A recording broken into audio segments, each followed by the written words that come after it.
welcome back to my channel. So we're doing another thrift flip today because I was in Goodwill the other day and I came across the most gorgeous fabric made into the most ugly dress.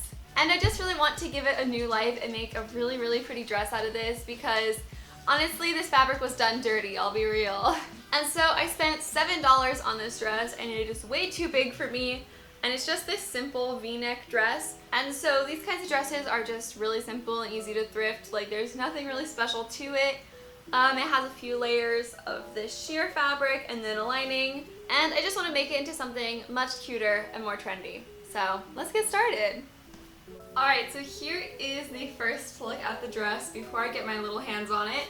And it is extremely grandma. This is actually the first time I tried it on. I literally just picked it off the rack and took it home. So this is fun. And you can't really see, but it is super long. It does not fit me at all. Armholes are really low on me. And so I have a lot of work to do.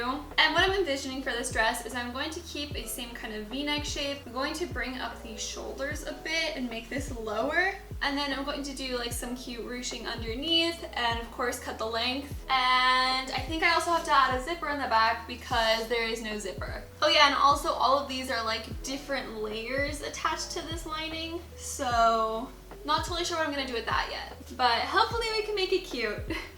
Alright, so here is the dress, and while I had it on, I kind of marked out where it hits under my bust where I want to create some ruching.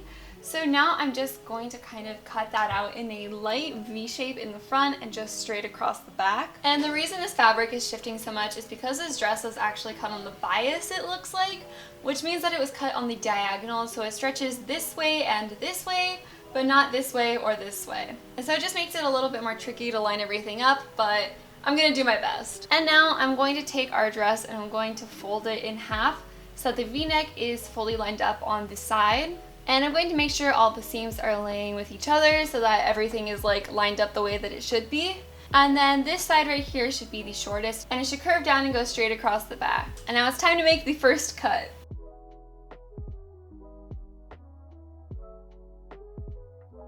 And now we have this weird looking vest thing. And while I'm here, I figured I might as well just seam rip the tag off. And so now I think I'm going to cut a straight line down the back so we have room to add in the zipper later like I mentioned.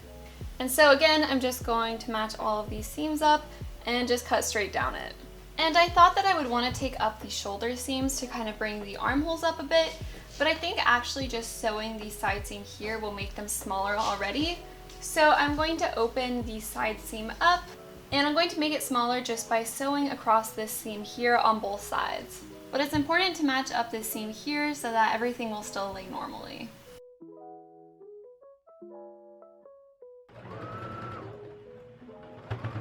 And now that those seams have been sewn, I'm going to trim them down and turn this right side out. And we still have a finished seam around the armholes, but this is already much smaller. And now we're going to start working on the front. And I think I'm actually going to bring this up quite a bit higher so that we don't have to make the V-neck quite as low. And then I am going to cut this down the center so that we have these in two different pieces for the front. And now that we have our two separate pieces, I'm going to work on one and then do the exact same changes to the other one. But I'm going to work on the first one and open it up so that we have the wrong side of the front. And I'm actually having to undo some of the stitching here because they top stitched the raw edge down to get a nicer edge. But that means that we can't quite open this up flat to re-sew it. So I'm just taking out those top stitches. And now that those are out and we can open the seam up nice and flat, I'm going to re-sew down this and take it in quite a bit so that the V-neck goes a bit lower and the straps are a bit thinner.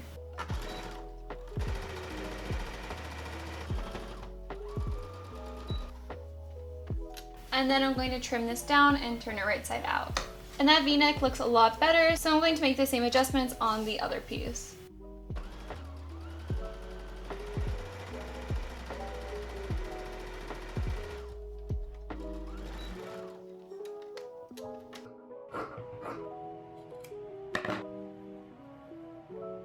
And now that V-neck is looking much nicer.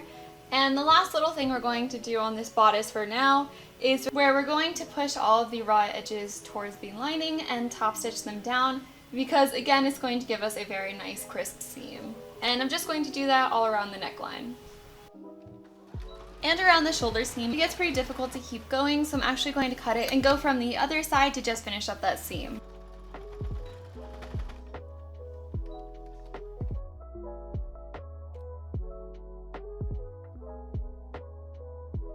Alright, and now we're going to put this to the side and grab the rest of the dress so we can make a skirt. There are quite a few layers to this dress, and so this one actually fell off after I had cut the top portion off. So we're just going to put this one to the side. And then the rest is made up of this lining piece, as well as 2 more layers of this chiffon. So what I'm actually going to do is I'm just going to cut this extra layer off because it doesn't even go onto the back. So we just have this 1 layer of lining and skirt to work with. Alright, and now we just have a regular amount of layers. So I think I'm just basically going to be cutting a skirt out of this. And for the top of the skirt, it's going to have the same kind of curve that we had on the front. So again, I'm just going to mark this. I'm just going to make sure that the waist is actually going to fit, and then I'm going to cut it out.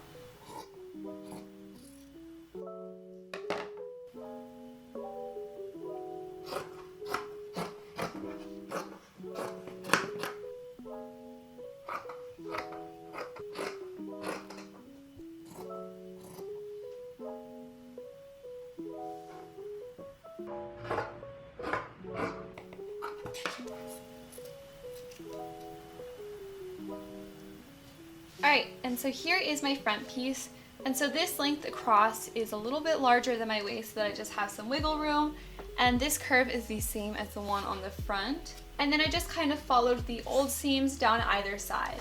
And then for the back piece, it is exactly the same as the front one. The only difference is it just goes straight across the back, and then I also folded it in half and made a 7-inch slit down the back so we have room for the zipper. And now I'm just going to put these pieces pretty side with both of their layers and sew down their side seams.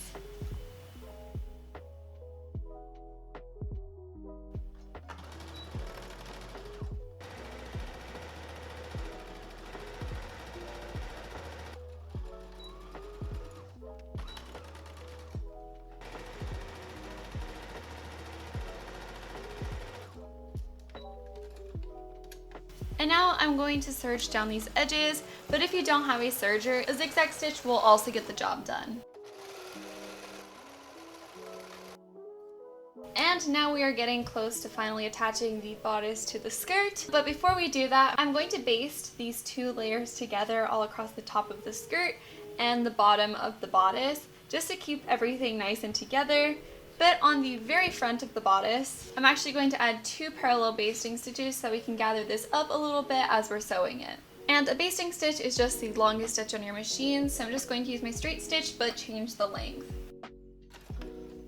Alright, so now that all of the pieces have been basted together, before we start sewing the bodice to the skirt, we actually want to try on our little bodice halves, because we're going to add some ruffling to the front right here.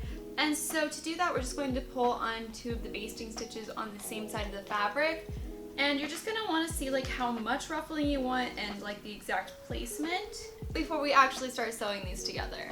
And now that I have one side of the front that I really like, I'm going to do the same thing to the other side and just match these as best as I can.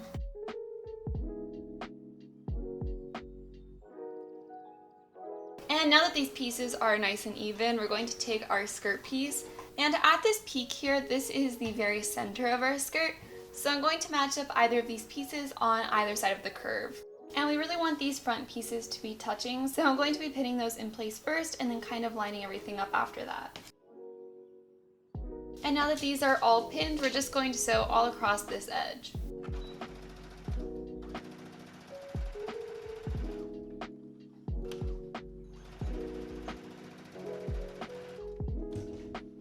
And then we can turn this right side out, and it's really starting to come together. And next, I'm just going to be removing all of these basting stitches and serging across that seam.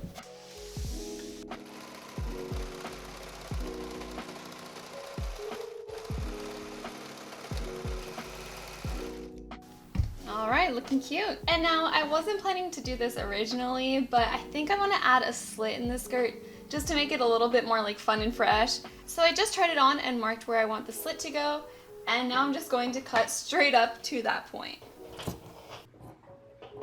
And I did cut through both layers. And now to get the finished edge that we want here, I'm actually going to turn these skirts right side out so we can kind of match these up to be pretty side to pretty side.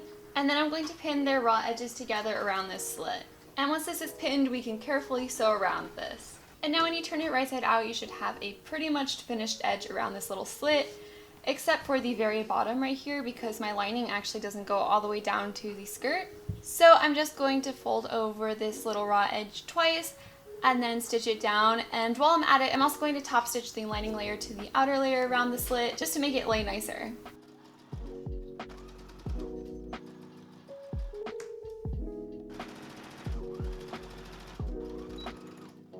And now our dress has a little slit.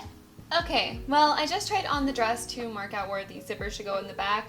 But while I was doing that, I did realize that I wasn't super happy with the fit on the front because the waist was just like not very snug. So I decided to try out a few different darts, and I settled on these ones, which I think turned out really nicely.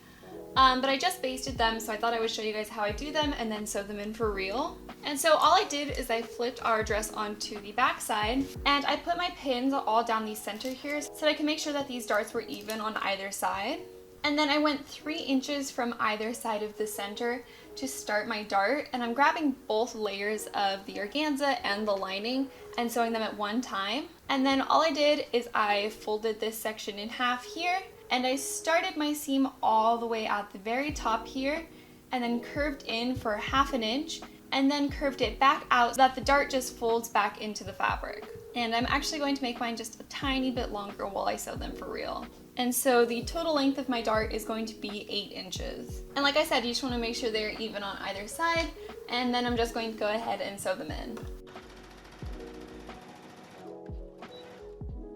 And now this is what the front is looking like, and I am much happier with the fit. And so now all that is left to do is finally add the invisible zipper down the back. So I'm going to show you guys how to put in an invisible zipper.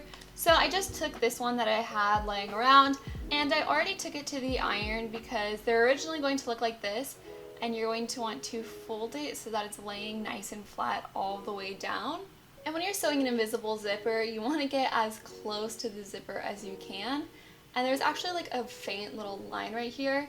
But to make it easier for you guys to see it, I took a black pen and marked where you guys should sew, because you want your needle to go right down this line here. And so to start, I'm going to zip it up, and I'm actually going to mark out the top edge of it too, because sometimes it can be a little bit hard to know where you have to start and stop. And now that that's been marked out, I'm going to unzip the zipper, and I'm going to take the left side, and we're actually going to flip it over onto its back. And then I'm going to line up this mark right here to the very top of my dress and pin it down. And so I'm just going to pin the zipper to where I marked out that the zipper should go, and then the bottom of it should just fade back into the cut we made at the bottom. And now that that's all been pinned, I'm going to very carefully sew this down. And I know that they do have invisible zipper feet for your machine, but I've always just found it easiest to do it with my regular presser foot.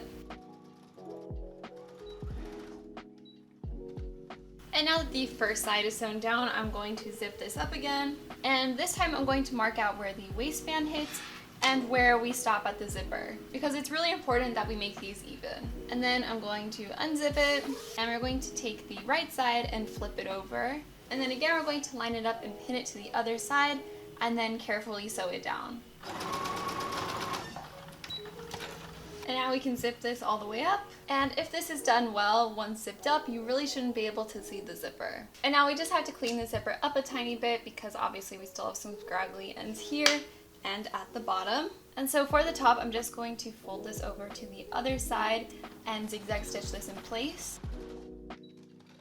And then for the bottom, I'm going to push all of this excess onto the back side. And then I obviously didn't go all the way down to the bottom of the zipper, which is totally fine.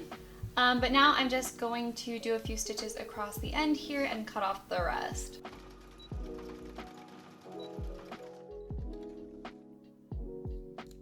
And then for all these raw edges, I'm just going to serge them down.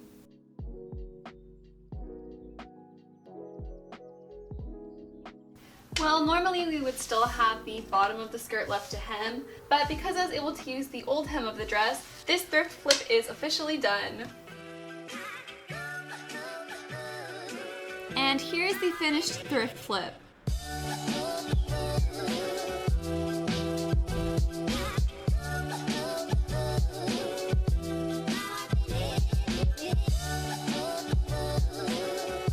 I am so into how this dress turned out. I feel like it really combines like the modern aesthetic with that like vintage flair, and I just feel so romantic in this dress. I am still in love with this print, and I think that this is a much better fit for it.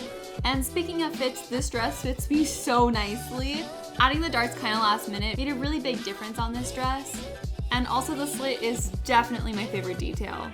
And like I said, the dress that I used for this thrift flip is really just a basic dress that you can pretty much find at any thrift store. So I really hope you guys give this dress a try because it was so much fun to make and it's really not too difficult. And if you do, don't forget to send me a picture on Instagram. And I hope you guys liked this tutorial, and I'll see you guys all next time. Bye!